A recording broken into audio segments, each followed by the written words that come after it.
দাঁড়ান ভাই দাঁড়ান, কোথায় যাচ্ছেন?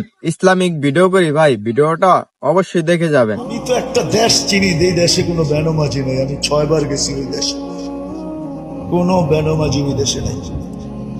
এটা আমার প্রথম দিন প্রমাণ হয়েছে। আমি প্রথমবার যখন যাইতেছিলাম আদিস আবাবার থেকে ইথিওপিয়ার থেকে আমার ফ্লাইট ছিল, আমার পাশে যিনি বসা ছিল ও প্লেনে পুরা দাঁড়াইতে পারতো না, ছাদে লেগে যেত।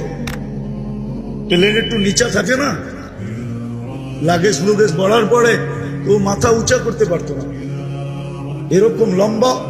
আর মাশাআল্লাহ কালো তো এরকম কালো, আফ্রিকার মানুষ তো চাঁদের, আফ্রিকার মানুষ কালো।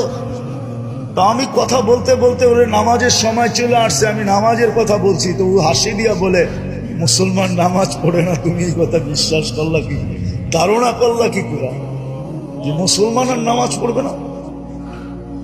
দেখলাম নামাজ পড়লো প্রথমবার। তো আমার দাওয়াত ছিল ওর বাড়িতে, তো নামাজের সময় আমি গেলাম, তো বললো চলো আগে নামাজ পড়ে নি পরে খাবো। তারপর আমি 6 বারে ওদেরকে পরীক্ষা করছি, বিলকুল টপ টু বাটন, প্রেসিডেন্ট থেকে নিয়া, সেনা প্রধান থেকে নিয়া, নিচের আমলা পর্যন্ত একজনও পাই নাই নামাজের আজান কানে ঢুকছে আর বলছে নামাজ আগে কাজ পড়ে। আজান কানে পড়তে দেরি, চিৎকার দিয়া উঠা বলে আর নামাজ আগে কাজ পড়ে, এবং নিজে ইমামতি করে নামাজ পড়ায়।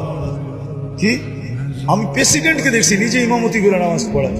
আর কেরাত শুনলে আমাদের দেশের কারীরাও কইব কেরাত, এত সুন্দর কেরাত, হদর এত সুন্দর পড়ে।